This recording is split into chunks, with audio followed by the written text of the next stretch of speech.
Olá, meus irmãos, Shabbat Shalom. Nós estamos aqui agora mais uma vez reunidos com você nesse terceiro episódio dessa série Dias de Noé. E nós queremos desde já, mais uma vez, fazer esse apelo a você, de você pegar o link dessa live, desse canal do YouTube, nessa série em especial, e compartilhar com alguém que você entende que precisa receber essa informação, que é um grande percurso que faremos para entender aquela declaração que o próprio Senhor Jesus declarou, e a gente leu lá no início, Dias de Noé.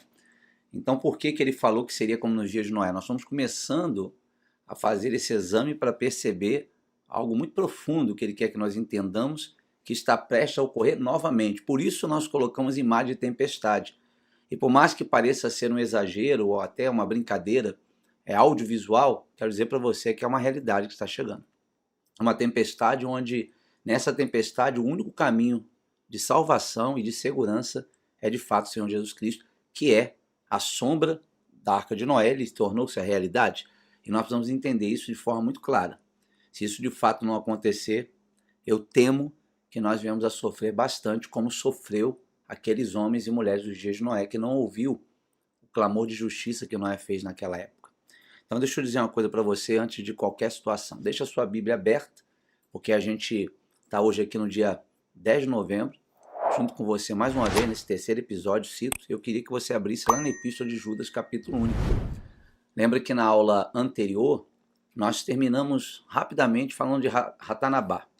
E a gente não vai entrar propriamente nesse assunto, embora lá, na última aula, a Bia comentava sobre isso, mas é algo que a gente vai percorrer até chegar a esse ponto, para que você possa entender que a influência lá dos sumérios, que na verdade não são os sumérios, nós temos visto que há anjos caídos por detrás de civilizações, você vai compreender que também chegou ao nosso continente.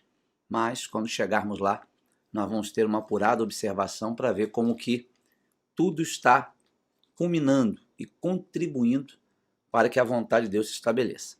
Na Epístola de Judas, capítulo 1, que eu pedi aí, você que já colocou o link, agradeço desde já a oportunidade de estar com você estudando mais uma vez a palavra. No capítulo 1 e único, a partir do verso 3, é dito o seguinte: amados, é uma palavra direta ao cidadão do reino dos céus.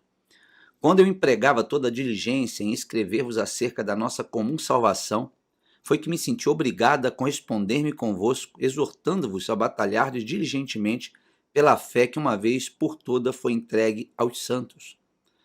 Verso 4. Pois certos indivíduos se introduziram com dissimulação, os quais, desde muito, foram antecipadamente pronunciados para esta condenação, homens ímpios que transformaram em libertinagem a graça de nosso Deus e negam o nosso único soberano Senhor Jesus Cristo. 5. Quero, pois, lembrar-vos, embora já estáis cientes de tudo, uma vez por todas, que o Senhor, tendo libertado um povo tirando da terra do Egito, destruiu depois os que não creram. Verso 6. E a anjos, os que não guardaram seu estado original, mas abandonaram o seu próprio domicílio. Ele tem guardado sob trevas, em algemas eternas, para o juízo do grande dia. 7. Como Sodoma e Gomorra, e as cidades circunvizinhas, que havendo-se entregue à prostituição, como aquelas seguindo após outra carne, são postas para exemplo do fogo eterno, sofrendo punição. O que eu quero tirar desse texto que lemos do verso 3 até o verso 7? Há uma advertência extremamente séria, dita pelo Espírito Santo usando Judas. Ele diz: eu estava determinado a escrever uma carta falando da salvação comum, que seria Jesus, Cordeiro de Deus, morreu na cruz do Calvário, seu sangue nos purifica de todo pecado e que nós precisamos aceitá-lo como Salvador. Essa é a pregação comum da fé. Mas ele disse que foi compelido pelo Espírito a falar a respeito de um conflito e uma batalha que haveria de ser travada nos últimos dias. É justamente nos dias que vivemos. E Judas, ele não escreve esse ponto de vista sozinho pelo Espírito Santo. Nós vamos ver já já que o apóstolo Paulo faz a mesma advertência, dizendo que nós deveríamos batalhar pela fé verdadeira. Ora, se eu tenho que batalhar pela fé verdadeira, o que aconteceu com a falsa? Ou quem construiu alguma coisa paralela à fé verdadeira? O apóstolo Paulo, só para que a gente possa elucidar essa preocupação, como Jesus declarou nos dias de Noé, lá em 1 Timóteo capítulo 4, verso 1, 1 Timóteo 4, verso 1 diz o seguinte: o Espírito Santo afirma expressamente que nos últimos tempos alguns se desviarão da fé e darão ouvido a espíritos enganadores e a doutrina de demônios. Como que demônios, ou suas doutrinas e ensinos, vão chegar, como Paulo disse, ao seio da igreja? Será porque a igreja abriu a porta e disse entra? Ou através da cultura dos povos, de forma silenciosa, sem percepção, ela foi tomando forma. E tanto Judas como Paulo diz: vocês precisam, amados irmãos, se preocupar em batalhar e guerrear contra doutrinas, ideologias, pensamentos e filosofias que adentrarão dentro da igreja, mas sendo elas estimuladas, executadas, ensinadas por demônios. Não é meio termo, ele diz por demônios. E o que nós estamos procurando fazer, já nos 2 primeiros episódios, é mostrar para você que dentro do escopo bíblico tem muita coisa por detrás das entrelinhas da Bíblia. Se você lembrar um pouco, seja no episódio 1 ou no episódio 2, nós observamos Gênesis de forma um pouco mais detalhada. Pegamos alguns objetos, entre aspas, que são livros ditos como apócrifos, para buscar alguns relatos, visto que a própria Bíblia, no livro de Judas, incentiva-nos a acreditar que Enoque escreveu alguma coisa que pode ser digna de aceitação, visto Judas ter colocado na sua epístola. Perfeito? Não vou voltar mais ao caso. Então, nós começamos a observar e analisar os fundamentos básicos, ou como a Bia falou, que são os elementos... Fontes primárias das quais a história nos proporciona ter. A gente sabe que a Bíblia é a palavra revelada do Eterno, toda a escritura é divinamente inspirada, mas nós temos recorrido ao quê? A algumas colocações, informações históricas, seja arqueológicas, seja da forma que for, para, de alguma forma, enriquecer o nosso ponto de vista e mostrar para você que quando Jesus diz, vai observar o que acontece nos dias de Noé, porque na minha segunda vinda a sociedade vai estar muito igual e semelhante. Ora, nós verificamos e batemos nas teclas nos 2 primeiros episódios que a primeira grande civilização foi os sumérios. E que se de um lado o eterno Deus de Israel separou uma árvore genealógica para com ela manter relacionamento a fim de que o plano de salvação fosse estendido a todas as nações, conforme ele disse a Abraão, sai da sua terra, sai da sua parentela, em ti, por meio de ti, serão benditas todas as famílias da terra. Ótimo, Abraão foi pinçado do meio de pais idólatras para poder ser alguém em comunhão com Deus único, para levar a palavra da vida a todas as nações. Mas enquanto Abraão se desenvolvia, gerando Isaac e Jacó, as nações pagãs também se desenvolviam. Se por um lado o eterno Deus de Israel revelou seu interesse a Abraão e depois apareceu a Moisés na sarça por meio do ministério de anjos, ótimo, glória a Deus, a Bíblia nos relata que foi a bondade divina nos revelar. Mas do outro lado, aqueles que caíram, os anjos caídos, chamados de Nefelins, eles também trouxeram suas revelações, trouxeram também a sua ideia, as suas ideologias. E a nossa preocupação é fazer você entender que o que bate à nossa porta hoje, como plano da ONU, como plano técnico educacional para o mundo, não tem nada de novo. Já foi construído em tempos anteriores. E óbvio, como sempre, foi naufragado, deu em nada. Quando foi nos dias de Noé, Deus olhou que a multiplicidade de pecados se espalhou, ele falou, vou destruir a terra. E não será diferente agora. Mas se eu não perceber, eu vou estar às vezes dentro da igreja de 4 paredes, mas mergulhado na filosofia e na ideologia, dizendo e acreditando que vou para o céu, quando na verdade estou obedecendo doutrina de demônios. E é justamente nessa perspectiva de percepção, de dizer, ei, desperta, irmão, ei, por favor, preste atenção, você não está lutando contra um pensamento da esquerda, do partido A ou do partido B. Isso vem muito mais para trás. Eles são apenas massa de manobra por algo que está no oculto trabalhando há muito tempo para estabelecer o seu reino e o seu governo. Essa é a última hora. E os demônios já não estão do lado de fora, eles já estão dentro. E eles estão dando a carta em muitos lugares. A fé verdadeira, o evangelho já não é mais pregado. É por isso que nós temos visto, em vez de conversão, muitas adesões. E no momento de dificuldade, eles mudam de lado, à medida da necessidade. Comparando a igreja atual com a igreja do livro de Atos, a gente até se assusta. Porque a igreja do livro de Atos, ela aceitava Jesus e automaticamente o Estado ficava contra ela, perseguindo, levando à prisão. E qual era a acusação? Viver o evangelho do reino. Hoje, diferente de tudo isso, a sociedade, entre aspas, até o presente momento, nos abraça, dizendo, não, venha falar do amor, e nós entramos e, em vez de influenciar, somos influenciados. E é por causa disso que nós temos batido nesses dias de Noé, para que você possa perceber. E hoje, de forma especial, com base nos 2 textos que eu li para você, batalhar pela fé, nós trabalhamos com a última linha de pensamento sobre politeísmo, ou seja, a diversidade de ídolos dentro de uma cultura suméria. Mas não foi só a idolatria, não foi só as ofertas entregues em torno dos ídolos que nós podemos chamar de doutrina ou feitiçaria. A verdade é que as ideologias que hoje bateram a nossa porta pelos filmes de Hollywood, por meio da cultura dos homens cultos da terra, têm uma origem, têm uma fonte primária. E essa fonte primária, do qual a Bia botou em outros, eu pedi, como disse em episódio passado, que a Beatriz aqui é uma representante de você aí, para mostrar a você que se você pesquisar com afinco, seus olhos se abrem, sua mente percebe e você é transportado do império das trevas para o reino do Filho do seu amor, do poder de Satanás para o poder de Deus vivo. Basta ter, conhecereis a verdade e a verdade vos libertará.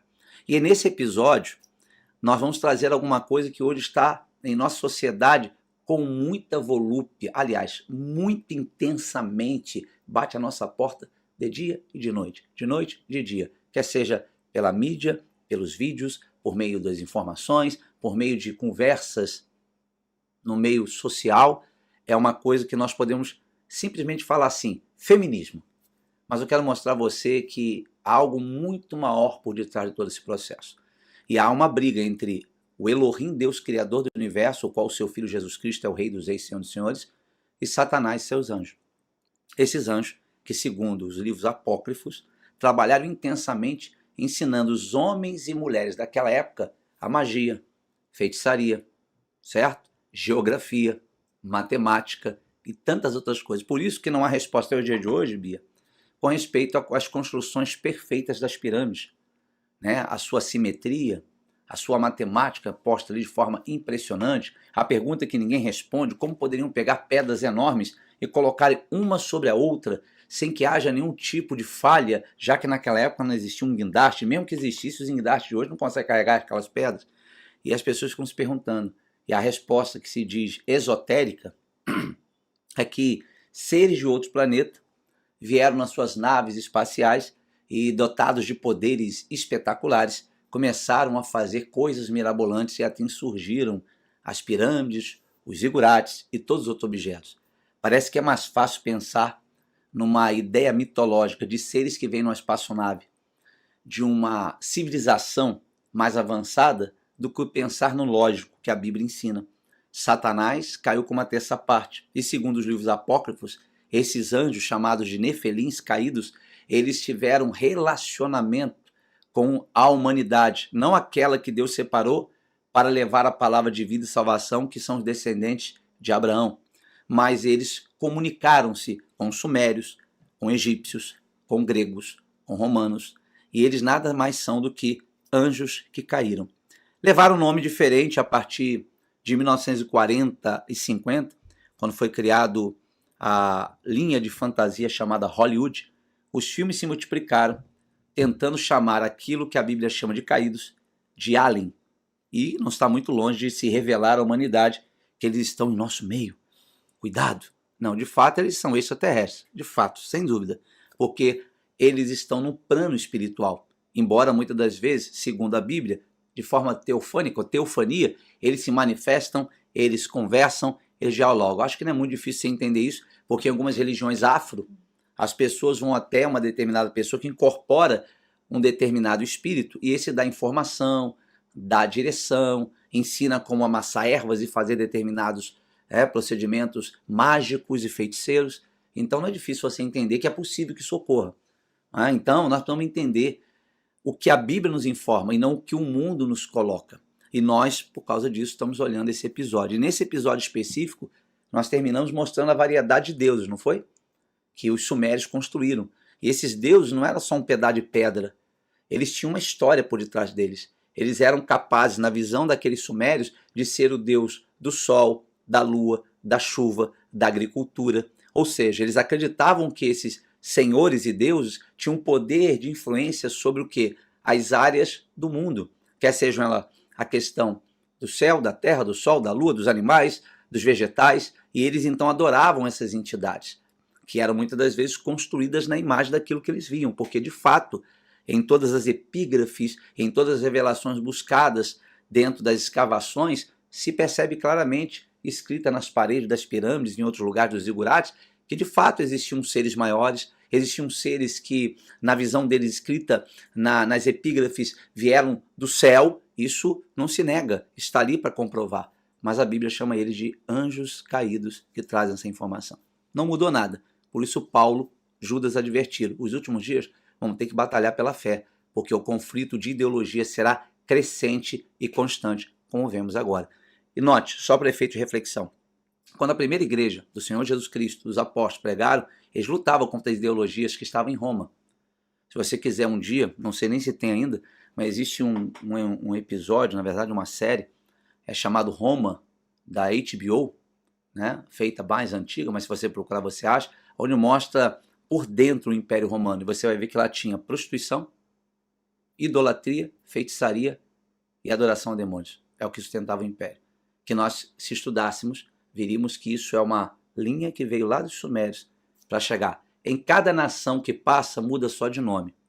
Como a Bia vai comentar alguma coisa referente à cultura das nações pagãs, eu falava com ela aqui antes de iniciar esse vídeo com vocês, de que na própria internet, eu separei aqui no meu celular uma imagem, que vai aparecer aí para você.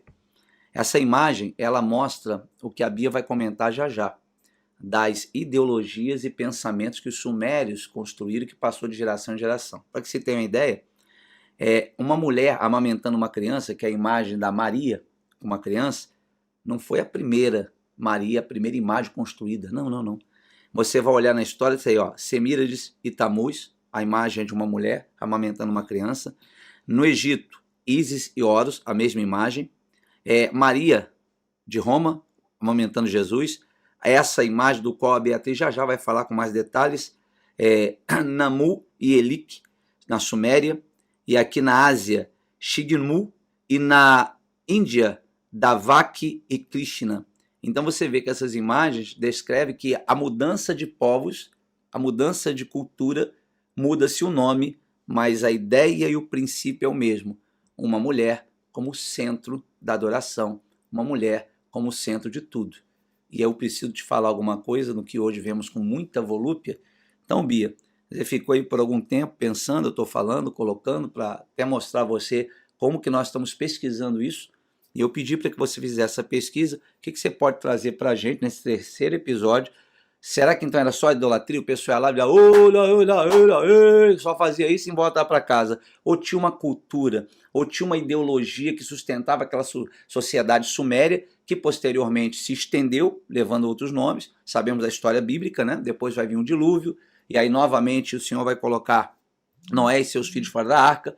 Mais uma vez vai se estender, e a gente vai ver lá em Gênesis 10, não é o caso, onde vai mostrar as linhagens de cada filho de Noé, e aí vamos verificar ali o surgimento novamente das nações pagãs. Mas o que você pode trazer de informação para nós que estamos nesse episódio, dessas ideias que vieram lá dos sumérios e que agora estão em plena execução, e que tem gente que leva a Bíblia e defende, e diz que está tudo certo, que qual o problema que tem? Afinal de contas, Deus é amor. Não é? Faz parte da modernidade, nós estamos progredindo. Bom, é fato, né? A gente vai falar de politeísmo, e o politeísmo ele vai trazer consigo uma cultura. E eu falei isso nos anteriores, dizendo que cultura é você semear, né? É você semear uma ideia, é você cultivar, né? Cultura de cultivo. Então é isso que o Panteão vai trazer. Eles vão trazer ideias que vão ser cultivadas para poderem brotar e dar os determinados frutos.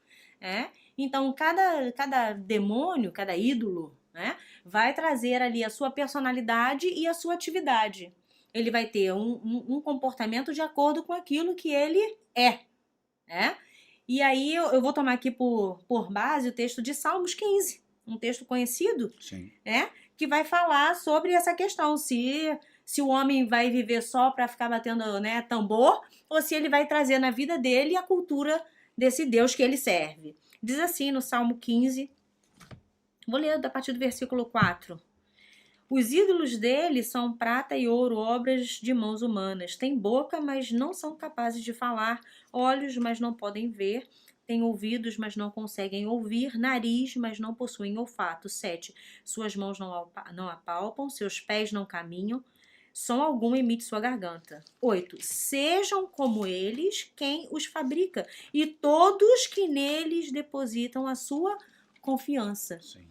Então, aquele que adora, aquele que deposita confiança, aquele que declara dependência de um ídolo, ele vai se tornar semelhante a esse ídolo. Não apenas no fato de ser cego, de ter olhos e não ver, de ter ouvidos e não conseguir entender o que é falado, né? Não apenas no sentido de não ter vida em si mesmo, né? Porque está morto diante de Deus, afastado de Deus, mas também na prática. Ele vai trazer para a vida dele aquilo que essas entidades, né, esses seres aí, representam e fazem e praticam. Então, existe uma unidade. Do mesmo jeito que a gente diz, ó, nós nos unimos a Jesus e nos tornamos um só corpo com ele, da mesma forma existe uma unidade do homem com esses demônios, Foi até uma um texto aliança. que no episódio anterior a gente comentou que Paulo disse, né? Olha para Israel, é certo que adorar ídolo? Ele falou, não, o problema não é o ídolo, mas quando você adora o ídolo e come aquilo que é sacrificado a ele, você tem comunhão e parte com os demônios.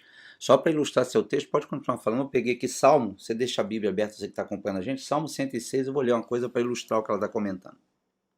Diz assim um Salmo 106, verso 34, falando com respeito a Israel quando entrou na terra de Canaã. Não exterminaram os povos como o Senhor lhe ordenara. 35, antes se mesclaram com as nações, e lhe aprenderam as obras. 36, deram culto aos seus ídolos, os quais se converteram em laço. 37, pois por causa de ter adorado o ídolo, ó que os demônios conseguiram, imolaram seus filhos e as suas filhas aos demônios. Veja, é a Bíblia que está dizendo. 38, e derramaram sangue inocente, o sangue de seus filhos e filhas, que sacrificaram aos ídolos de Canaã, e a terra foi contaminada com sangue. Então a Bíblia está dizendo que Israel mandou mal. Sim. Israel se deixou envolver pela doutrina pagã a ponto de adorar um ídolo, e por causa disso o ídolo influenciar a ponto de entregar o seu filho em sacrifício a essas entidades. E a minha versão diz, imitaram as suas práticas. Exato. Imitaram as suas práticas, ou seja, as práticas daqueles que ensinavam, né? Porque os povos eram ensinados por esses espíritos, por essas entidades. Eu vou usar esse termo porque de repente, não sei, né, se pode falar demônio. O anjo caído. Anjo caído, obrigada. Os anjos caídos que vão ali ensinar, né? Vão mentorar os povos. Como a gente falou dos zigurates, e eu vou aqui reforçar, né? Os zigurates, eles eram feitos de andares. No topo era onde se fazia os sacrifícios, era a morada desse deus ali, que era governante, rei naquela cidade. E embaixo se faziam os sacrifícios e as bases eram usadas para política, né? Para a administração da cidade. Então, a partir desse zigurate, todo o povo, toda a civilização ali era educado. Do mesmo jeito que nós educamos os nossos filhos para andarem no caminho do Senhor, esses povos também eram educados para andar na mesma semelhança, né? Deus criou a imagem e semelhança, e o adversário vai querer imprimir a sua imagem e a sua semelhança naqueles que o adoram. Exatamente. É por isso que a criação, o homem e a mulher estão completamente deturpados, né? Você olha, você não consegue ver.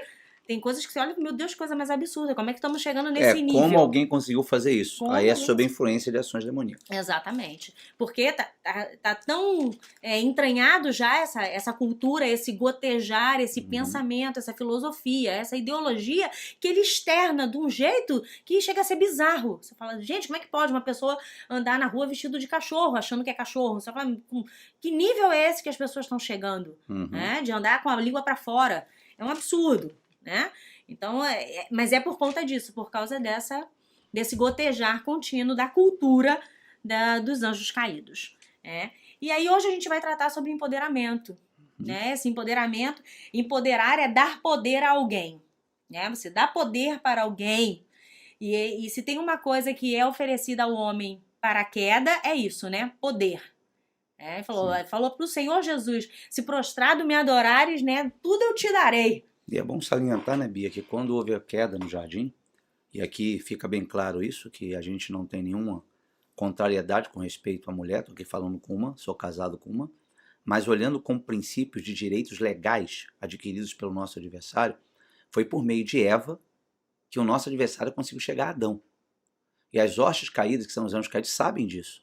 A Bíblia não esconde que a mulher é o lado mais frágil. E você vai perceber que ao longo dessa trajetória, não que o adversário não use homens, não é essa a história, mas vai haver um crescente, um levante muito grande para o empoderamento de algo que fosse contrário ao padrão do céu. Ou seja, se Deus estabeleceu uma hierarquia, o homem, a mulher disjuntora, e a mulher disjuntora ela está protegida. Ela, sem ser a disjuntora, e o marido, né, saindo da posição que ele devia estar, e ela se tornou empoderada, ela está acima do... Ela que vai enfrentar o problema, e não o homem. E Deus lá no jardim já tinha colocado, criou Adão, viu que ele estava só, lhe fez uma auxiliadora idônea para acompanhar, para completar, porque a mulher pode dar filhos, coisa que o homem não tem como fazê-lo, perfeito? E aí Deus então colocou algumas responsabilidades. Veio a serpente, sagaz, o dragão, o diabo, perverteu a ideia e fez com que o diabo fosse o cabeça de Eva e Eva o cabeça de Adão. Então, quando a gente vê as culturas dos povos, os anjos caídos investindo muito no empoderamento de alguma coisa, é para contrariar o padrão do céu. E óbvio que eles sabem que contrariando, eles vão alcançar alguns determinados objetivos. Só para te dar fundamento, principalmente para as pessoas não achar que eu e a Bia estamos falando coisas aqui sem pesquisa, quando o Senhor chegou para Moisés, Moshe, e disse assim, avisa Israel, Israel vai entrar em Canaã, Israel vai encontrar Eteu, Jebuseu, Eveu, Israel vai encontrar gente descendente dos sumérios.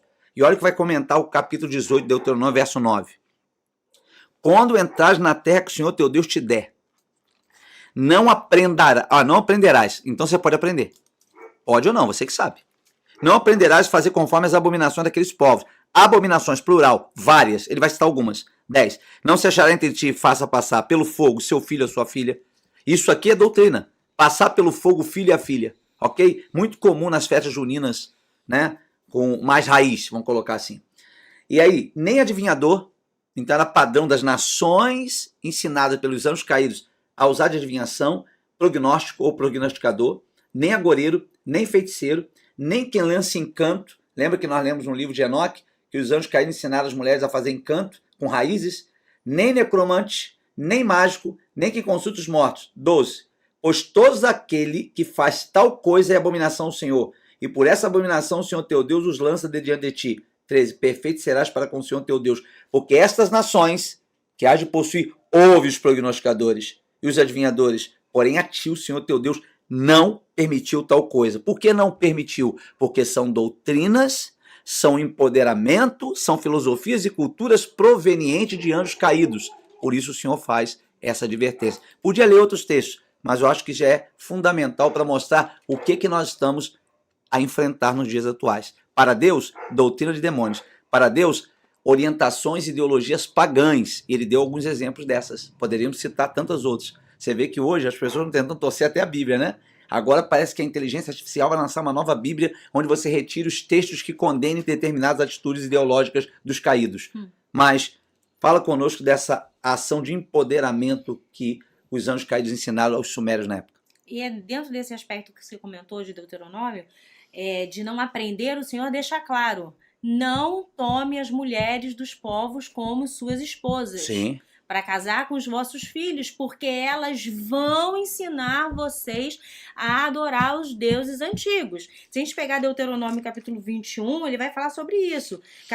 Versículo 10. Não sairás à guerra contra os teus inimigos, e Yahvé teu Deus, e os entregar nas tuas mãos, e tu deles leves prisioneiros. E tu entre os presos vires uma mulher formosa à vista e desejares como esposa, e então a trarás para a tua casa. Ela rapará a cabeça e cortarás as tuas unhas. Despirá a veste do seu cativeiro e se hospedará em casa. Durante um mês completo poderá prantear, lamentar o seu pai e a sua mãe. Depois deste período de luto, não poderás chegar-te a ela oficialmente e desposá-la. Ela será tua mulher. Contudo, com o passar do tempo, aí vai falar que se não gostar, pode despedir. Então ele está dizendo, se você pegar lá de longe, você vencer alguém você pode trazer para ser sua esposa. Mas na terra você não pode fazer. Por quê? Porque a terra tem legalidade. Se você pegar a mulher daquela terra, os demônios que são daquela região vão entrar por aquela mulher e vão ensinar o homem a fazer aquilo que é errado. Então, o Senhor, ele é claro, não tome mulher deste povo que vocês estão vencendo agora, do qual eu estou expulsando da terra. Você quer pegar, você pega distante. Você venceu uma guerra de um povo longe, que está mais distante, você pode despojar, mas da terra não. Então, ele deixa claro isso. Por conta do domínio, espiritual que existe. Então, todo cuidado o Senhor tomou para que o povo de Israel não fizesse esse tipo de casamento. Paulo deixa claro em Coríntios, no capítulo 6, que aquele que se une à meretriz se torna um corpo com ela. Paulo, como israelita que era, de berço, sabia que o ato do coito, do relacionamento íntimo, faz com que se conecte não só o corpo, mas o mundo espiritual. Então, se aquela mulher pagã, de cultura pagã, que era educada e vivia a prática da doutrina da ideologia pagã, unisse ao homem israelita, que tinha, na verdade, ou deveria ter, a união dele com Yahvé, ele possibilitava adentrar de ações demoníacas no seu próprio corpo e na sua própria sociedade, não só por ensino, mas também por relacionamento. Só vou dar para você com fundamento aqui, Deuteronômio 7. Quando o Senhor teu Deus te introduzir a terra, a qual passa a possuir, tiver lançado fora muitas nações de diante de ti, os heteus, os girgazeus, os amorreus, os cananeus, os fariseus, os heveus, os jebuseus, 7 nações mais numerosas e mais poderosas do que tu. 2. E o Senhor teu Deus as tiver dado diante de ti, parás ferir, totalmente a destruirás. Não farás com elas aliança, nem terás piedade delas. 3. Nem contrariarás matrimônio com os filhos dessas nações. Não darás tuas filhas a seus filhos, nem tomarás suas filhas para teus filhos. 4. Pois elas fariam desviar teus filhos de mim, para que servisse a outros deuses, aos caídos. E a ira do Senhor se acenderia contra vós outros, e depressa os destruiria. Então, existe uma legalidade territorial. Porque se é de distante, pode pegar, mas se do território você não pode. A não ser que seja uma Raabe da vida aí, que você vai pegar ali e ela se converte, ela abraça o Deus de Israel. Então, quando é de distante, você pega, Ruth, traz essa mulher e ela vai passar por todo o processo de purificação e ela vai ser inserida na nação de Israel. E eu tô comentando isso para não parecer que Deus aborrece as mulheres. Não é nada disso. É uma questão de legalidade espiritual. Essa mulher que morava na terra, ela vai ficar com ódio. Por quê? Porque a terra foi invadida, os maridos foram mortos, os filhos foram mortos. E como é que ela vai se casar com um cara que causou essa dor? Então, ela vai ser ali um instrumento de queda para o povo. É diferente de alguém que foi lá e trouxe para fazer parte da nação. E é engraçado, até você desculpar isso agora aqui ao vivo, já é um requisito do poder que essa doutrina tem. Sim, porque aqui a gente não está nem a favor de homem nem mulher, está a favor de um ensino doutrinário bíblico que mostra 2 reinos e 2 senhores.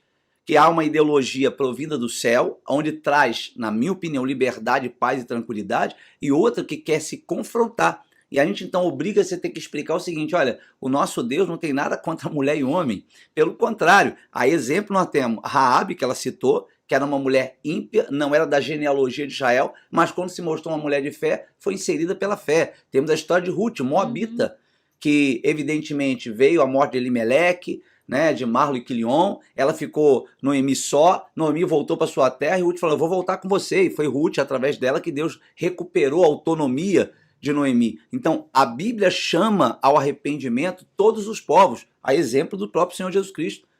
Chama-nos ao arrependimento. Agora, é preciso entender que o problema não está ligado a partido A, partido B, republicano ou democrata, PT, PM, PT, nada disso. O problema é guerra espiritual entre uma doutrina provinda de anjos caídos e uma doutrina provinda do Deus único. A quem você serve vai ser seu patrão. A quem você se sujeita vai ser o final da sua vida. Se sujeita ao Senhor Jesus Cristo por arrependimento e misericórdia, a ele, quando deixar esse corpo, servirás. Agora, se porventura, pelo engano, ser ludibriado por doutrina de demônios e no final, quando acordar fora desse corpo, dizer, mas para onde eu estou indo?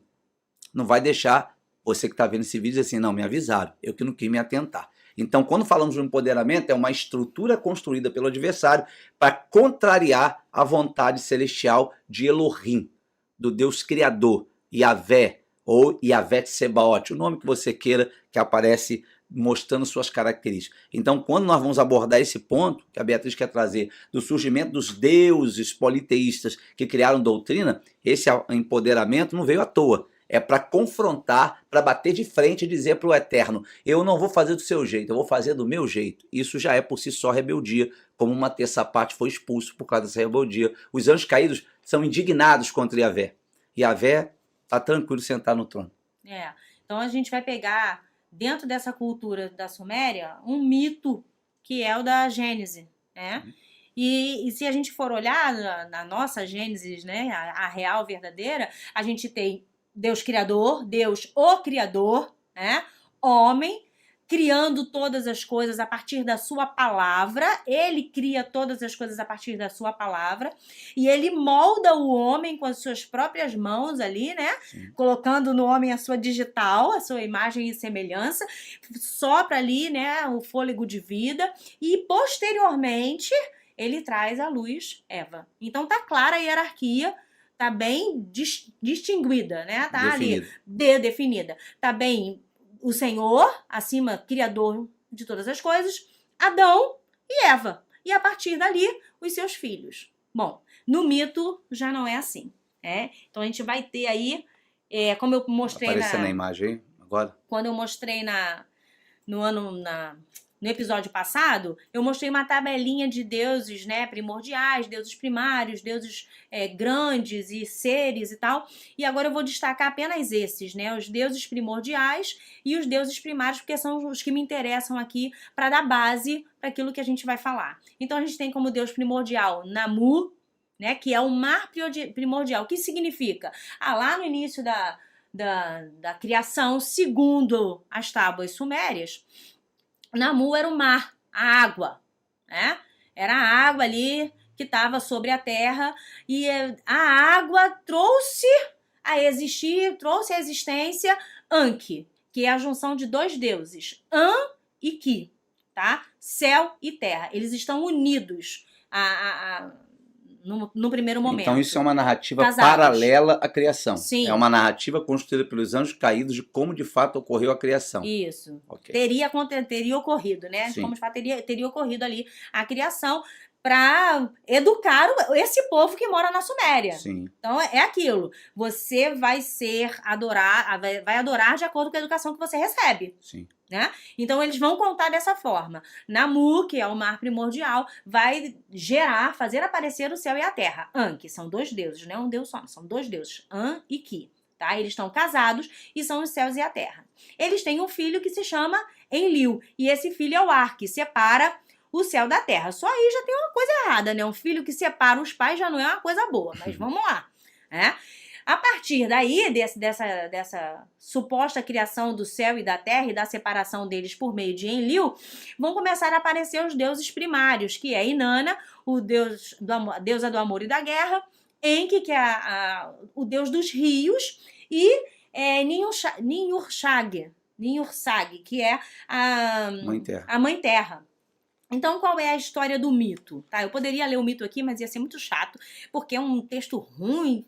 Então, sou mal feito. Agora, uma coisa interessante, tá, Bia? Só para você que está percebendo, pode achar que isso é de menos monta trazer essa informação. Existe nos sumérios uma narrativa construída de criação. Sim. E isso combate, entenda, o Big Bang. Ainda que o Big Bang venha me dizer que explodiu, que alguém explodiu, tá? Mas o que eu estou tentando mostrar é o seguinte: as civilizações antigas, mesmo sendo educadas pelos anjos caídos, narram o fato de uma criação. É óbvio que parece uma coisa muito louca, porque seria mais prático para você e para mim, e para você que está aí, acreditar o quê? Naquilo que está ali. Deus, o Criador, veio, né, soprou o fôlego de vida, o ruache, e aí então a personalidade e o espírito vieram habitar no Adamash, no corpo de pó, e Adão passou essa alma vivente. Fica mais simples. Mas essa narrativa construída, se por um lado eu absorvo a do Gênesis, de Bereshit, esse povo daquela época acreditava que as coisas foram construídas desta forma como ela está narrando. E você pode dizer assim, mas que loucura. Loucura? Irmão, por favor, você acredita nos Marvel? Você acredita num monte de personagem que foi construído por Hollywood, da cidade tal, de não sei da onde, é o Pantera Negra, não sei o quê. Você entra na mitologia com facilidade. Por que você está achando que nomes como Namu, Anki é diferente? Tem o Thanos, procurando pedras que você não sabe o que é, mas tá tudo certo, tá tudo arrumado. Meu irmão, nada disso é feito hoje. É só reconstruindo uma história que lá no passado as civilizações criam e viviam comungando com isso. Então não pareça que é loucura a história do Enki. Não é não. Eu não vou duvidar que se daqui a pouco não aparecer ele em algum personagem novo, em alguma série, né, dessas mitologias surgentes. Eles estão presentes nos videogames. Olha aí. Ó. Isso é que é show, né? Porque você vai olhar assim, por que nos videogames? Quem é que acessa? Quem é que gasta tempo ali hoje em dia na frente do computador, na frente se familiarizando com esses nomes, com esses poderes? É porque você vai jogar RPG lá no videogame, é coisa de poder, de conquista, de destruição de demônio, de magia, de feitiçaria. É isso que eles fazem lá. E eles estão se familiarizando e adorando e participando dos cultos e ao que mesmo eram tempo, feitos lá na Suméria. E ao mesmo tempo mudando a doutrina. Sim. Porque você vai saindo da esfera cristã, de um Deus único, de pai, mãe, para ter a ideia de que eles implantaram. Sim. Você pode ver que a sociedade, à medida que ela aceita os filmes e tudo que você está colocando de game, seja o que for, ela vai entrando, daqui a pouco ela já acha normal todo o procedimento. Sim. É o que você está citando. Presente com esses nomes e com as características desses anjos caídos, né? Então a gente vai ter ali, só para somar o que você está falando, não só os sumérios têm uma gênese, né? A Babilônia tem uma gênese, o Egito tem uma gênese. Você falou de Krishna na Índia, tem uma gênese. E é tudo semelhante. E foi o que a gente falou da outra vez. O que é que eles vão dizer? Tá vendo? Então os hebreus copiaram. Não! É porque veio do mesmo patriarca, Adão. Sim. Veio da primeira família e foi passando de pai para filho, de pai para filho, de pai para filho. E o falso Deus, né, o anjo caído que dominava aquela família ali, aquele braço, né, da linhagem, foi modificando para ser favorável a ele. Foi isso que aconteceu. Então a gente vai ficar repetindo isso aqui um monte de vezes até você entender, né? De repente você não assistiu o primeiro, não assistiu o segundo episódio, já chegou no terceiro, então a gente já vai, né? A gente convida você a assistir o primeiro e o segundo. Porque se você ficar meio perdida é porque não assistiu o primeiro e o segundo, que foram criando os básicos para chegar até aqui. Isso. Então a gente vai ter, voltando aqui para a situação do mito, a gente vai ter Ninhursag casado com Enki. A mãe Eu vou botar de novo aí na sua tela para você saber o que eles estão falando aí. A mãe terra e o rio. Então, no mito, o que acontece? A mãe terra se aproxima, ela é a terra, né? Ela é a terra. Ela se aproxima do rio, então eles casam. E aí a água molha o rio, que gera o barro. E do barro, eles fazem os homens, né? Para serem seus escravos. E tá claro isso lá no mito. Eles estavam cansados do trabalho na terra. Eles estavam cansados de ter que viver aqui, sem, sabe? Aí eles decidiram fazer os homens... Mas foi feito da barro, né? Foi feito do barro. Foi feito do barro. Então, Enki pega ali, né, esse barro, molda e tal. E aí a Ninhursag vem e coloca o coração e dá vida. Quem dá vida é a mulher. Não é o Deus Criador, é a mulher. E o homem dá o destino. Ele pega aquele boneco, aquele homem e diz, esse aqui vai ser caçador, esse aqui vai ser pescador, esse aqui vai ser lavrador. Ele faria isso. E aí eles ficam muito felizes, voltei para a história do mito, tá? Eles ficam muito felizes com essa ideia de terem conseguido criar os seus escravos e os seus servos para habitarem na terra. E eles decidem fazer uma festa. Porque, afinal de contas, né? Anjos caídos adoram um banquete regado a muito goró. Mas, enfim. Embriaguez. Não é à toa que a gente vê pelas encruzilhadas aí, né? Mas eles fizeram uma festa e se embebedaram no mito. E enquanto eles estavam lá bêbados, eles propuseram um desafio. Que era o quê? Criar outros seres humanos, só que defeituosos. Então eles fizeram gente estéril, manco, cego, e para que eles serviriam para isso? E aí Enki conseguiu pegar uma mulher, por exemplo, estéril, e dizer que ela seria uma sacerdotisa. Ela não precisava ter filhos para ser sacerdotisa, né? Ela seria, um cego seria um lavrador, não sei. E ele conseguiu dar destino a esses seres defeituosos. E então Enki propôs para ela o contrário. Agora eu crio e você dá destino. Então presta atenção. O homem abriu uma porta. O Deus masculino abriu uma porta para a mulher ficar na posição dele, porque ele estava bêbado. O homem abriu uma porta, o masculino abriu uma porta para o feminino, para ela experimentar o que era estar na posição dele. Muito semelhante acontece na sociedade atual, né? Esse é o mito. O homem sai de casa para beber nos bares ou para se drogar e a mulher passa a ser um pouco de chefe da casa. Exatamente. Ela fica responsável de tomar conta da casa, de tomar conta do filho, de educar, enquanto ele está assistindo futebol com os amigos. Essa filosofia, ou doutrina, ou ideologia, para quem não entende, tem mais ou menos 1.500 anos antes do nascimento de Cristo. Se a gente juntar tudo, é uns 3.000 anos. E ela tem forte influência, que parece loucura, nos dias atuais. Esse aí tem mais, diz que são 4.000 anos antes de Cristo. Ah, é? É, de 4 a 3.500 antes de Cristo, é bem antes de Noé.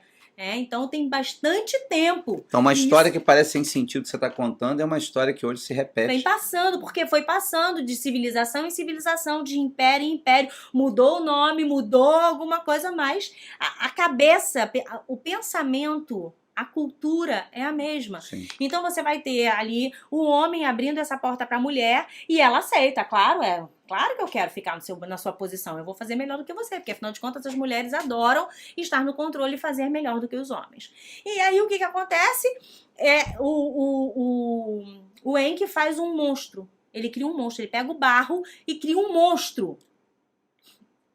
A gente vê uns monstros por aí, mas ele cria um monstro e fala para ela, dá um destino para isso. E ela não consegue. Ela não consegue cumprir a função do homem.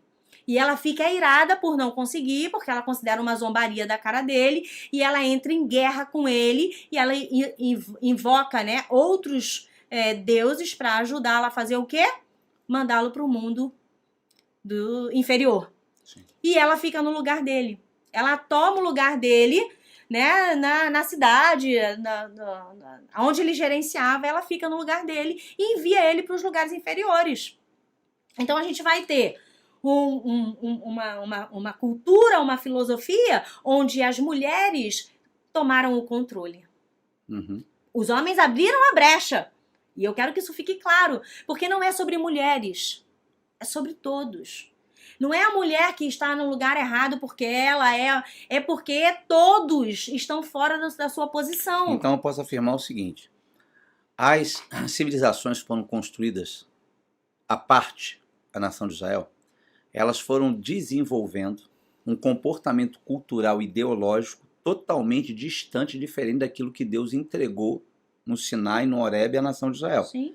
Ou seja, elas foram sendo educadas, elas foram sendo, de alguma forma, impostas ideologias, certo? Em cima de deuses, que nada mais são do que anjos caídos, para que as suas civilizações pudessem se comportar da forma que os anjos caídos entendessem que deveria ser. E, em contrapartida, Deus, então, levanta uma nação que teria a perspectiva de levar o ensino do céu. Para ser o modelo para as nações. Ok. Para ser o modelo para as nações que estão ao redor. E isso é tão desagradável ao Senhor, essa ideia das mulheres estarem nessa posição de controle, que ele fala em Isaías capítulo 3, no versículo 12, né? Ele vai falar sobre isso. Os opressores do meu povo são adolescentes e as mulheres os governam como desejam. Ah, do meu povo, não é um louvor, é ai do meu povo. Que né? trocou o princípio. Né? Os teus dirigentes te desencaminham com mentiras e confundem acerca do caminho em que deves andar. Então, vou usar essa palavra, pode parecer forte, mas é uma maldição. É uma maldição. Quando o homem larga o seu posto e a mulher usurpa, né? Se coloca lá no lugar. Isso é uma maldição. E já foi consumado isso em Gênesis. Sim. Quando a mulher ela toma um lugar que não devia e aconselha o marido a um erro que o marido cometeu, é óbvio que o marido cometeu, mas ela induziu o marido à queda, a maldição se instalou aqui em você e aqui em mim. E nós pagamos o preço até hoje, porque tu é o pó e ao pó voltará. Então, o que ela está tentando comentar é que o adversário, como eu falei de início, ele usa ideologias para manter de pé algo que contraria o Deus eterno. Então, a briga de hoje na humanidade, que nós chamamos hoje de direção, não é a palavra correta da ONU, é diretrizes. As diretrizes impostas pela ONU. Você vai ver lá e ler, tu fala assim, rapaz, de onde tiraram todas essas ideias? É desses lugares, é da adoração dessas entidades. Mas eu pergunto ali, eu estou vendo ali a localização, onde ficava esses sumérios aí? Ficavam ali perto entre o rio Eufrates e o rio Tigre, né? Que é praticamente a localização que é dada ali em Gênesis, né, do Éden. Rio Tigre, Rio Eufrates. Ele ficava bem ali, tá vendo a cidade de Uruk, Eridu. Perto do Éden, né? São as primeiras cidades na mesma região então são os dias de Noé eram mais ou menos esses mapas aí, né? A ideia era essa aí. Sim. Os dias de Noé havia uma expansão populacional nessas direções. Nessa direção. Quando diz que Caim fugiu para a terra de Nod, diz que é para aquela direção ali do Mar Cáspio. Uhum. Tem o Mar Mediterrâneo e no oposto tem uma pontinha ali, né, no Mar Cáspio. Ele fugiu para aquela direção ali e ali eles se instalaram, né? Vale aqui salientar que os sumérios são a primeira civilização, acho que datam de mais antiga, mas um pouco depois apareceram os egípcios, ainda antes do dilúvio. Então você pega ali o Egito, já no continente da África, né? Pega ali na Suméria, a Suméria na Mesopotâmia, pega o Irã, Iraque, essa área aí era a área que estava sendo povoada, né, nesses dias antediluvianos, né? E a partir daí é que tudo acontece. Pois bem, então a gente vai seguir, eu vou aqui tratar essas deusas que foram citadas. Namu, né, que era o mar primordial ali. É a primeira imagem de Maria arcaica essa? Não, e nota, ela que era o mar primordial, que foi que deu origem a tudo, com uma cabeça de serpente. Um reptiliano. Um reptiliano. E uma referência ao Éden. Sim. Que foi o que trouxe queda. Sim. Então é mais ou menos assim, é a serpente pegando no colo a criação de Deus e dizendo, isso, agora eu tomei posse, agora é meu, pode deixar que eu vou cuidar. É uma imagem de afronta, né? É um absurdo. É um absurdo. Você vê, aí ela tem esses ombros largos para falar de proteção e tudo mais. Não, agora tá comigo, tá no meu colo. Me lembra até aquela cena do filme Paixão de Cristo, em que... Aquele demôniozinho. Lembra até aquela cena que ele tá dizendo assim, ó, viu, tá comigo, tá cuidado. Você tá indo pra cruz, mas ele tá comigo, tá cuidado. Me remete muito a essa ideia. Mas Namu, ela é Namu na Síria. Mas ela vai ser Ísis no Egito. Ela vai ser Tiamat na Babilônia. É a personificação. É do mesmo anjo. Os nomes caído. mudam, mas a ideia e a ideologia é a mesma. Isso. E aí você vai ter a descrição, né? Ela é uma deusa sem cônjuge, ou seja, ela estava sozinha, ela autoexistiu e gerou ela é empoderada. Tudo por si mesma, ela já é empoderada por si mesmo, por si mesma, e o ventre de autoprocriação do universo. Ela não precisou de mais ninguém para dar a luz a Anki, né? Os dois primeiros deuses ali, o céu e a terra. A matéria primordial, grande mãe de todas as coisas, e aí vai contar o que eu já falei, de ter dado aí luz a esses deuses. E no finalzinho eu coloquei ali, ó, exorcistas recorriam a ela para livrar possuídos do domínio de demônios. Opa, então naquela época existia possessão já. Sim. Né? Se está descrito que eles recorriam a isso, é porque naquela época já existia possessão. Que os rituais, os cultos que eram feitos naquela época tinham possessão também. Mas enfim.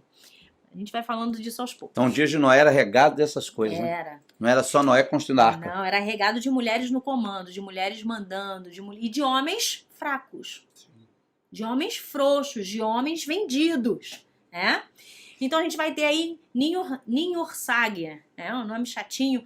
E os seus mitos mais conhecidos são esses que eu falei, né?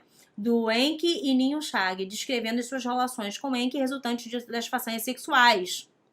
E Enki e Ninmar, um mito de criação das duas divindades competem para criar os humanos. Ela é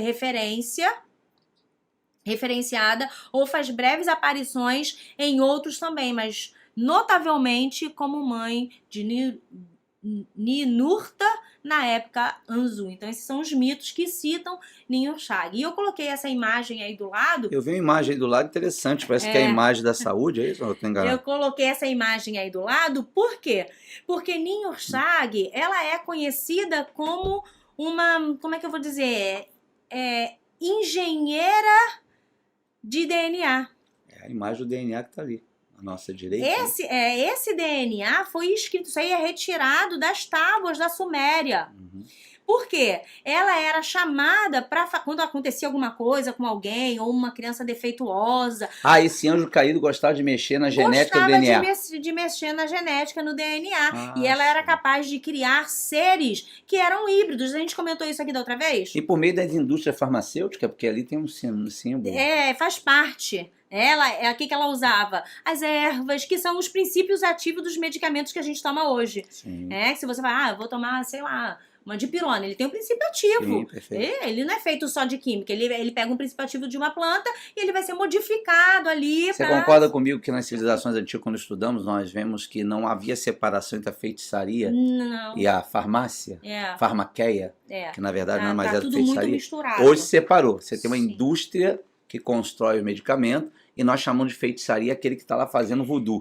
Mas essas duas coisas não Essa é uma mágica, né? Que os anjos caídos fizeram, que foi o quê? Separar tudo da adoração, do culto. Sim. Quer dizer, das entidades, porque o culto continua acontecendo. Sim, só que sem aquele ídolo ali na frente. Não era interessante que Jesus falou que seria como nos dias de Noé e nós estamos diante de uma enxurrada da indústria farmacêutica impondo à sociedade mundial a um tipo de comportamento em nome da proteção? E modificando as pessoas. Então você pega a Ninhursag, ela vai fazer isso, ela vai fazer um chá, ela vai fazer um tempero, ela vai fazer uma fórmula, uma garrafada, pra popularizar e vai dar para aquela pessoa. E aí aquela pessoa vai mudar. Ou não, ou ela vai lá diretamente, porque diz que ela pegava e mudava, te arrancava o DNA de alguma forma, colocava numa solução. Isso está escrito nas tábuas da Suméria, isso não é invenção. Ok? Mas essas tábuas quem leu? Tá lá nos museus, os historiadores é que contam, não sou eu. Diz lá que ela pegava, colocava numa solução. São as fontes primárias. Numa solução adequada e depois ela ia e modificava e fazia seres com metade touro, metade gente, metade ave, metade lagarto, metade não sei o quê. Então nós podemos dizer hoje, por exemplo, assim como nós tentamos ser discípulo de Yeshua, de Jesus Cristo, parece que Bill Gates é discípulo de Enki. Parece, né? E de Ninhursag, é isso? Ninhursag. Parece. Porque então, ele está trabalhando nessa direção, né? A última, se quiser pesquisar, parece que ele comprou a Coca-Cola, né? E vai mudar toda a genética construída do produto para mexer com alguma coisa interna do ser humano. Parece com a imagem que a gente acabou de ver agora. Mas não tem nada a ver, isso era no passado. Do passado. Agora é coisa nova, porque agora tem a tecnologia, nós trabalhamos agora com o smartphone. Com certeza. O smartphone também modifica. Também é uma mutação genética. Mas, enfim, também vai fazendo, vai produzindo. Sim. Não tem muito para onde a gente correr, a gente pode se blindar de alguma forma. Mas a influência do 5G, do 4G, assim vai. Campo magnético. Exatamente. Mas isso aí você vai pesquisando, porque não é o nosso assunto. Né? Então, eu trouxe isso aqui para a gente ter essa ideia, porque a gente vai ver as imagens nos zigurates, a gente vai ver a imagem nas cavernas, de seres que, não, é mitologia, a gente pensa o quê? Que mitologia é imaginário. Sim. Não, isso é imaginação. Os homens imaginavam isso, quando na verdade não é. É como dizer hoje, né? Teoria da conspiração que nunca foi teoria, né? É uma prática e quem fala que é teoria para esconder a prática. Não era imaginação. Eu não posso afirmar que eles existiam de corpos físicos, porque não se encontrou ossada. Sim. Mas eles se manifestavam dessa forma. Os nefilins, os anjos caídos, se manifestavam dessa forma aos homens. E por isso eles eram representados desse jeito. Vou repetir de novo. Se você consegue acreditar, e alguns já tiveram experiência, de entrar num terreiro de espíritas e ali receber instruções de alguém incorporado, eu não preciso mais falar nada do que ela está colocando. Tá aí para você entender a situação. Okay? Então essa é Ninhursag, a nossa cabeça aí do mito. E aí vem Inanna, que não é só Inanna. Ela é Star, ela é Astarote, ela é Aserá, ela é Afrodite. Ela vai passando aí, né? Os nomes mudam, mas as no atividades são a tempo, mesma. ela vai passando no tempo. Aí vou voltar para a história que, né, eu já trouxe como questionamento. Bia, mas como é que foi? Teve o dilúvio e voltou isso tudo? Voltou porque eles são espíritos reais. É só eles aparecerem de novo, se manifestarem para alguém dizerem, e aí, quer andar comigo? Pronto, acabou. Não tem dificuldade nenhuma. Né? Então, Inanna vai ser aí a principal deusa, uma das principais deusas da Suméria, divindade patronal de Uruk. Então ela tem um grande ziguratinho, um grande zigurate lá. Inclusive, na época do rei Nabucodonosor, quando ele fez lá o Jardim Suspenso da Babilônia, ele coloca um portal, não sei se vocês já assistiram a novela da Record, mas eles fizeram um portal azul, que era uma réplica do portal de Star, né? Porque ela era venerada ali, realmente, né? Mãe, rainha do céu, né? Como foi colocado. Então, essas divindades, esses vão passando pelos povos até chegarem pra gente. Então, ela era aí a principal de Uruk, e o seu nome foi escrito como um sinal que representa um talo de junco amarrado com um lupe no topo. Isso aparece nos primeiros escritos, e aí depois você vai receber esse material e você ler, para poder saber, para a gente poder ganhar tempo. Então ela vai fazer parte desse panteão da Suméria, e ela vai, né, crescendo aí. Eu quero aqui pontuar o seguinte, que do mesmo jeito que na Suméria existia essa ideia de que os deuses, né, tinham vindo à Terra, se conectado aos homens para ensinar a eles, né, a agricultura, ensinar para eles a roda, ensinar para eles a escrita cuneiforme, essas tecnologias. Do mesmo jeito, a religião no Egito era dividida em duas partes. Tinham dois conceitos muito importantes na religião do Egito, né, que era o Ma'at e o Eka. O Ma'at era o quê? Era o conceito que se referia à harmonia que os deuses procuravam manter com o universo. Então, os deuses estão ali, né, agindo harmonicamente para dar tudo certo. Um manda a chuva, o outro manda o vento, o outro ilumina com o sol, o outro faz brotar a terra. Eles são, assim, são parceiros. A harmonia em pessoa, né? E o outro conceito de Eka é o que se referia a um poder fundamental que permitia que os deuses mantivessem contato com os humanos. Então, a religião do Egito está dividida nesses dois pilares. O primeiro é o que? Nós sustentamos todo o universo. E o segundo nós fazemos contatos com os homens. Nós podemos falar com eles, tá certo? E ali o faraó vai ser o deus, né? E Ísis vai ser a mãe dos deuses, né? No Egito vai ser assim. A Ísis, que é Inanna, que a gente acabou de colocar, no panteão do Egito, ela vai ser a mãe de todos os faraós. Os faraós são deuses e Ísis vai ser a mãe de todos os faraós. Aí eu pergunto, quem é maior, os faraós ou quem gerou faraó? E Ísis nada mais é do que aquela com a criança no colo. Nada mais é do que Inanna, Estara, Astarote, Aserá, Maria, né? Então a gente vai ter essa ideia de que, mais uma vez, a gente vê no Egito quem está acima dos faraós? Uma mulher. É ela que está acima deles. Eles são os deuses, mas ela gerou os deuses. Então a mulher fez isso. Então a gente vê o mesmo princípio, a mesma ideia, né? A mesma filosofia vinda dos sumérios, e vai passar daí por diante. E aí, só para a gente ter uma noção de como isso influenciava ali, né, a sociedade da época, eu vou trazer aqui algumas mulheres que foram, né, que viveram esse tempo aí desse ensino, dessa cultura. E a gente vai ver que elas podiam fazer de tudo, inclusive ser rainhas. Então vai aparecer aí, né, mulheres na antiguidade. Você vai ter Cubaba, né, que vai ser uma das mulheres de ponta, né, de ponta. É uma rainha deusa, ela é denominada rainha deusa. Vou deixar aí, eu vou ler daqui, porque aqui tem mais informação no meu telefone. Cubaba, a rainha deusa. Conhece-se a rainha deusa que teria governado por direito próprio. Cubaba, soberana da cidade de acadiana de Kish, por volta de 2500 a 2330 a.C. Então, você vê, é bem nesse princípio. É a única rainha citada na lista de reis dos sumérios. Aquela que a gente mostrou, que era um cube, né, um prisma, que tinha o nome dos reis, ela é citada ali, tá bom? Então, você vê que uma mulher naquela época podia chegar a ser rainha. Por quê? Porque a cabeça da filosofia é que as mulheres deveriam estar empoderadas, elas deviam ter poder. E isso é uma coisa que você precisa guardar. A ideia do adversário é dar um poder ao homem que, em tese, Deus não deu. Né? Eu vou te dar poder. Eu vou fazer com que você tenha algo que Deus não pode te dar. É muita loucura. Enfim, depois dela, né, a gente vai ter aqui Puabe, né, uma rica senhora de Ur, né, Ur dos caldeus, que foi uma cidade herdada aí das Sumérias para os babilônios. Então, você vai ter também essa mulher, uma senhora rica. O arqueólogo achou as coisas dela nos anos de 1922 e 1934. E ela era tão rica, né, que ela não podia passar anônima para a eternidade. Então, no túmulo dela, ela tinha 7 selos no túmulo.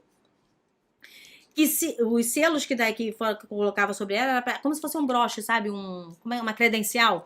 Quando morria, dizia, esse aqui é fulano de tal, viveu tanto ano e ele era rei de não sei aonde. Para quando achassem os corpos dele, saber quem eles eram. Eles tinham que entrar no mundo dos mortos credenciados, né? Então, essa mulher, a Puabe, ela entrou com essa credencial. E na palavra suméria significa rainha, senhora ou sacerdotisa. Então, ela estava no topo. Então, peraí, eu já falei de 2 mulheres na Suméria. Sim. Que foram achados, tô falando de osso encontrado, túmulo achado, recuperado, estudado, e que foram mulheres de pungência, ok? Eles também não colocaram em relação com nenhum rei, ou seja, ela não tinha ninguém acima dela, não estava escrito no cadastro, esposa de fulano, né? Não, ela tinha uma posição de classe alta na sociedade, mesmo sem marido, tá? Mesmo sem marido. E aí ela era tão rica e tão soberba, eu vou colocar desse jeito, que ela foi enterrada com 23 criadas. Aí eu fiquei pensando, será que eles enterraram as pessoas vivas para enterrar com ela? Bem Mataram as 23 pessoas em sacrifício para ser enterrada com ela? Ela foi enterrada com 23 criadas, 4 mulheres arpistas para tocar com ela e 5 soldados para guardar a carruagem que levava ela só não sabe para onde. Meu Deus do céu, que coisa mais louca! Isso foi achado. E olha que você pode achar que ela está narrando, que ela pegou com pesquisa e está lendo para você, que você pode achar meio loucura, né? Ó, você olha a sua Bíblia aí, pode abrir a sua Bíblia. Juízes, capítulo 2, verso 13, diz assim: porquanto deixaram o Senhor e serviram a Baal e a Astarote, que é Insta. Se você pegar aqui na minha Bíblia Scofield, aí bota um número 1zinho, aí bota 1, você vai lá embaixo na Bíblia no rodapé, tá aqui, Astarote. Também tem registro dela em 1 de Reis, 11:5. Era a imagem da deusa equivalente a Insta, a deusa da finícia e da fertilidade. E aí vai dar Deuteronômio, que adoravam como ídolos, ou seja, a Bíblia define que essa deusa do qual está sendo falado aqui foi dita nas Escrituras que o povo de Israel se corrompeu adorando ela.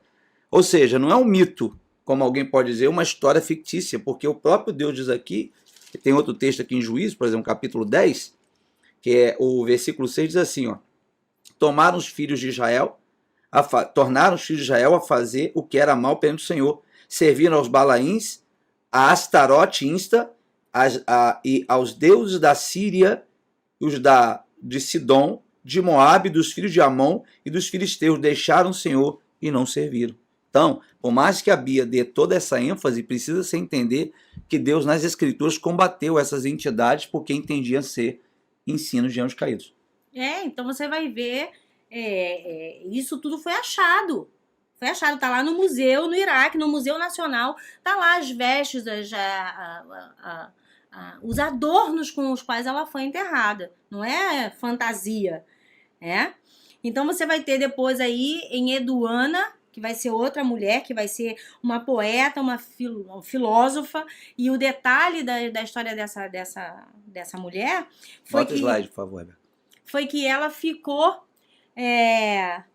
com a responsabilidade de fundir os deuses sumérios com os deuses acadianos, que era uma outra civilização que surgiu ali, um pouco depois, sumérios, egípcios, acadianos, né? Então você vai ter ali, ela ficou com essa função de pegar os deuses da Suméria. E ali diz, né, a alta sacerdotisa de Nana, sim, o deus lunar da cidade suméria de Ur. Em outras interpretações, o nome se refere à deusa Inanna ou deusa Anu. Coube a Enduana a responsabilidade de fundir os deuses sumérios e acadianos para criar a instabilidade necessária ao Império Sargão. Exatamente. Seu grande destaque foi a criação de poesias, orações e hinos que serviam por séculos de modelos de preces peticionárias em todo o mundo antigo e que também invadiu Israel a ponto de Deus falar dela nos livros de Juízes. Sim, então você vê que ela não apenas servia com adoração, com tambor, com sacrifício, ela juntou os deuses, ela mesclou os deuses, e aí ela fez livro, canção, que é cultura, né? Que é cultura, é o gotejar ali das coisas. Imagina, você tá ensinando, é como a gente fala, ensina a criança no caminho que deve andar, você ensina o quê? 3 palavrinhas só, né? A criança vai pegar aquilo. Ela criou meios para que fosse divulgado seu pensamento. A filosofia fosse... A ideologia.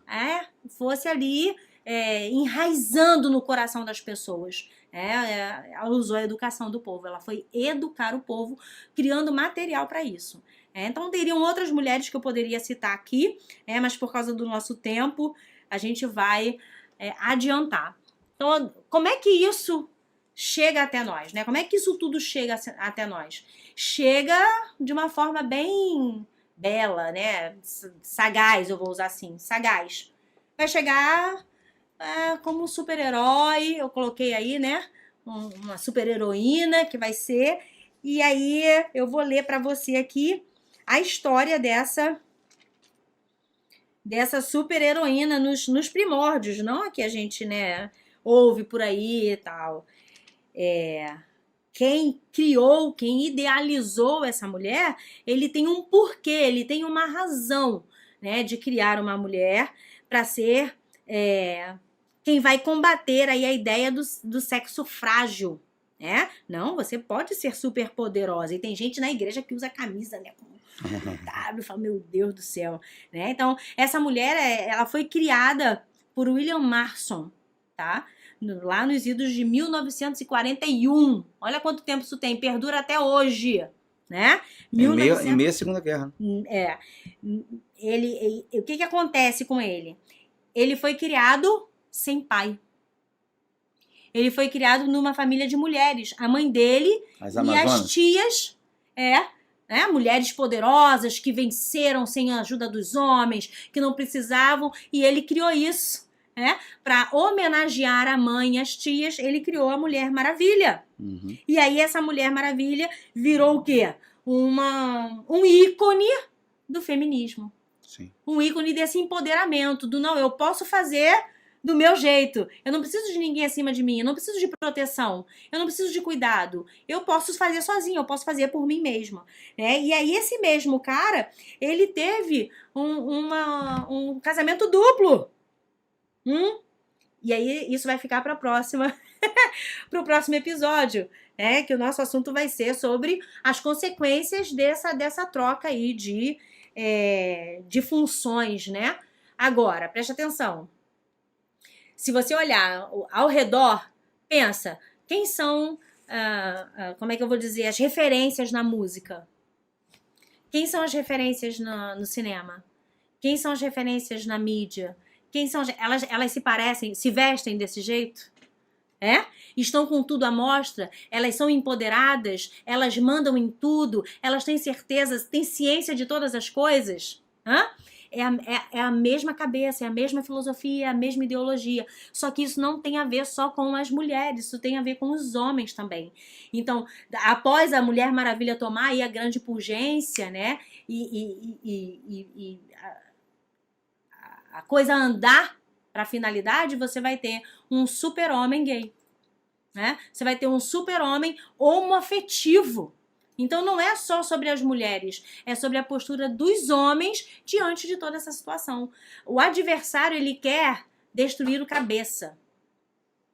Ele quer tocar o cabeça, porque se ele toca o cabeça, ele destrói a casa toda. Esse é o fato. Quando a serpente vai em Eva, ele não vai em Eva porque ele está preocupado com Eva. Eva podia comer 15 frutas, ela não ia morrer. Porque o cabeça é o homem. Mas ele sabia que usando a mulher, ele alcançaria o objetivo que ele tinha, que era de destruição do homem.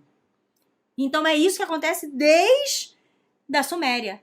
O adversário vem trabalhando, os anjos caindo vem trabalhando para que seja normal que as mulheres sejam empoderadas, porque o resultado disso é a queda do homem. Agora é interessante que a Bíblia não oculta o conflito entre o Senhor e todas as entidades, inclusive com a casa de Israel, falhando e sendo ludibriado pela história. Por exemplo, a Bia acabou de citar aqui a Mulher Maravilha. Ela tem nome, tá? Você Diana. pode pesquisar. Diana. Aí olha que a Bíblia sua, que você lê tanto, que a Bia falou, leva na brusa. Meu irmão, acorda. Atos capítulo 19, verso 23. Por esse tempo houve grande alvoroço acerca do caminho, pois um ourive chamado Demétrio, que fazia de prata nichos de Diana, ídolos, imagens, e que dava muito lucro aos artífices, convocando-os juntamente com outros da mesma profissão, disse-lhes, senhores, sabeis que deste ofício vem o nosso prosperidade? 26. E estáis vendo e ouvindo que não só em Éfeso, mas em quase toda a Ásia, este Paulo que tem persuadido, desencaminhado muita gente, afirmando não serem deuses os que são feitos por mãos humanas. Paulo está indo contra. 27. Não somente há o perigo de a nossa profissão cair em descrédito, como também o próprio templo da grande deusa Diana ser estimado em nada e ser mesmo destruída a majestade daquela que toda a Ásia e o mundo adoram. 28. Ouvindo isto, encheram-se de fúria, de furor, e clamaram grande a Diana dos Efésios. Foi a cidade tomada de confusão, e toda a uma arremeteram para o teatro, arrebatando os macedônios Gaio e Aristarco, companheiros de Paulo. 30. Querendo este apresentar-se ao povo, não lhe permitiram os discípulos. 31. Também as iarcas, que era amigo de Paulo, mandaram rogar-lhe que não lhe se arriscasse indo ao teatro. 32. Uns, pois, gritavam de uma forma, outros de outra, porque a assembleia caíra em confusão, e na sua maior parte nem sabiam por que motivo estavam reunidos. 33. Então tiraram Alexandre dentre a multidão, impelindo os judeus para a frente, estes acenando com a mão, queriam falar ao povo. 34. Quando, porém, reconheceram que ele era judeu, todos a uma voz gritaram por espaço de quase 2 horas, grande é a Diana dos Efésios, grande é a Mulher Maravilha. E é tão incrível que nós estamos comentando que a personagem humana, mulher, que faz o papel da Mulher Maravilha nos cinemas é uma israelita. Parece que o adversário faz de sacanagem, me desculpa o termo aqui, porque faz para mexer, para ferir, para afrontar. Olha só, estou botando uma judia, uma israelita para fazer o personagem, porque ela é. Né? Se você procurar, você vai ver que ela é israelita. Então se percebe que aquilo que parece ser sem nenhum tipo de informação, ou que já foi dos povos antigos, tem total influência nos dias atuais. Sim, total. Sim. E aí isso está tão impregnado que a gente nem se dá conta. Que eu trouxe aí a Diana, mas eu poderia dar a Mulher Maravilha, né? Mas eu poderia ter trazido, por exemplo, a Power Girl, né? Que é a mesma coisa. Se você joga aí no Google, vai ver quem é. Você vai ver uma menina, não é uma mulher, porque eles querem alcançar as esferas.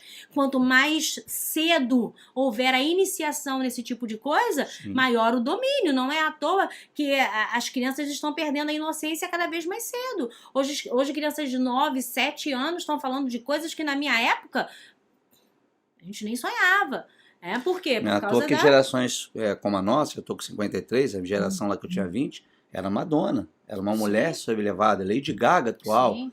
Você tem aí aquela que era Shakira, todas elas são referências dentro da música e quando fazem os seus shows, pode procurar aí no YouTube. Elas fazem referência ao sol, adoram a lua, adoram a répteis nos seus cenários Sim. de música e de canto. E é notório que essas deusas do passado, que são anjos caídos que ensinaram valores corrompidos, têm forte influência na juventude atual e em toda a sociedade. Exatamente. Então, é isso. Tá aí o início do empoderamento, desde o Jardim do Éden, quando, né, o adversário coloca ali na Eva, né, e o próprio Adão cai, cede, ele dá lugar para Eva ficar no lugar dele, e isso vai sendo passado pelos sumérios e chega até hoje, e a gente acha que é normal, que faz parte do progresso das civilizações, da sociedade. Entendeu Mas, na verdade, entendeu então por que nós começamos nesse episódio lendo Judas? E por que nós lemos o que Paulo advertiu a Timóteo, dizendo que os tempos finais seriam um tempo de batalhar pela fé verdadeira? E que demônios haveriam de influenciar a doutrina? Ei, os demônios não estão lá onde você acha, não. Eles já estão dentro, já faz tempo. E estão corrompendo de uma maneira que aquilo que parece ser igreja de quatro paredes está tão longe, mas tão longe.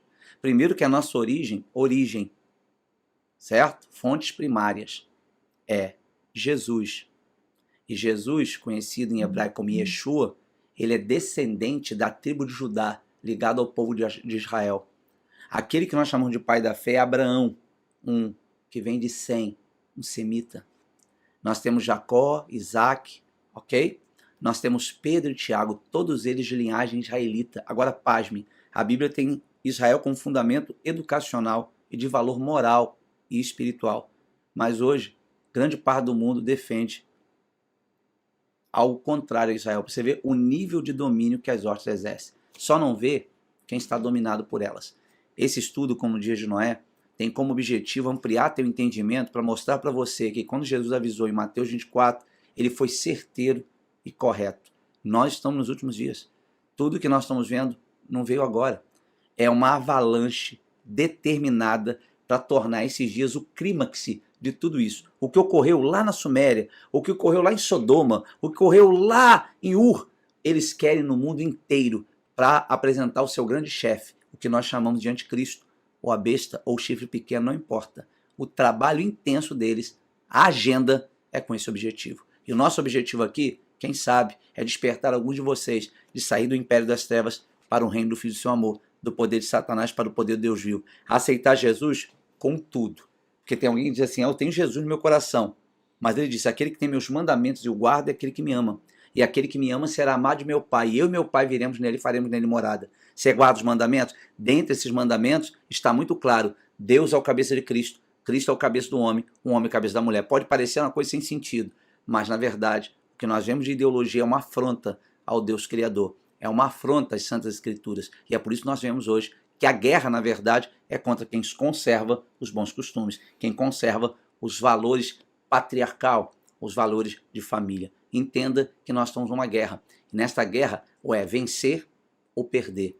É matar ou morrer. Você tem que escolher de que lado você vai estar. O dia de Noé é fazer você despertar que nós estamos nos dias decisivos para decidir de fato de que lado estamos. Estamos do lado dos corruptos, dos caídos, ou estamos do lado daquele que é, que era e que há de vir, o Rei dos Reis, o Senhor dos Senhores, o que conhecemos como Jesus Cristo, o Filho do Deus vivo, aquele que amou o mundo de tal maneira que deu o seu Filho unigênito para você e eu, que nele crê, tenhamos vida eterna. Agora quem escolhe isso é você, quem escolhe isso sou eu, e as histórias que nós narramos é apenas fazer você se despertar. É fundamental que apareça aí para você algumas imagens que eu citei de algumas pseudas imagens, tá? De cantoras que colocam nos seus shows uma série de eventuais adoração a esses deuses que nós estamos citando, para você achar que não é só fala, tá certo? Vai aparecer aí para você, dá uma olhada, se a gente não tem razão no que estamos comentando. São essas pessoas que fazem a cabeça da juventude. São esses famosos, influencer, famosos nomes de renome, como dizia lá em Gênesis 10. Então, meu querido, preste atenção, porque a luta está muito além do que você imagina. E nós temos esse objetivo de te alertar, tá certo? Por isso os dias de Noé já estão aí. A tempestade, ela está muito muito densa e está chegando com muita força. Cabe você entrar na arca, porque quando desceu o juízo, vai ser sobre toda a terra. A única saída é ter Jesus como tua referência. Ok? Espero que até esse terceiro episódio você entenda onde nós queremos chegar e aguardo você, sim, no quarto episódio. Não perca não. Eu vejo uma coisa, sabe, Beatriz? No meio de nós brasileiros, eu me incluo junto, a primeira tem 200, 300 visualizações, a segunda vai caindo, por quê? Persevere, irmão. Seja alguém que comece e vai até o fim. É pro teu bem o objetivo que estamos fazendo. Tá bom? Eu peço a você que aí que está no chat, você que está acompanhando, se eu não me engano, a última vez que eu vi, são 585, falta 15 pessoas para chegar a 600. Dá para a gente chegar lá, 600 pessoas, e olha que nós não temos uma propaganda tão massificada, mas para poder fazer com que a palavra chegue ao coração de cada uma dessas pessoas. Então, a você que nos acompanha até agora, Shabbat Shalom, a Bia que está fazendo um esforço enorme para buscar informação, tá vendo? Ela está ficando expert em Nana, em Insta, em Astaroth, pelo menos para te trazer informação, tá bom? Eu repito novamente, eu trouxe aqui para ser representante de você que está do outro lado, provando o seguinte, se você estudar, se você pesquisar, você encontra informação e consegue se livrar de várias coisas que infelizmente assola todas as nossas famílias. Nós temos que levantar e lutar contra isso. Você não pode ter só como informação, você precisa entender, olhar com um olhar crítico. Isso aqui que está entrando na minha casa vai trazer um problema maior daqui a 5, 6 anos, vai trazer um transtorno irreparável.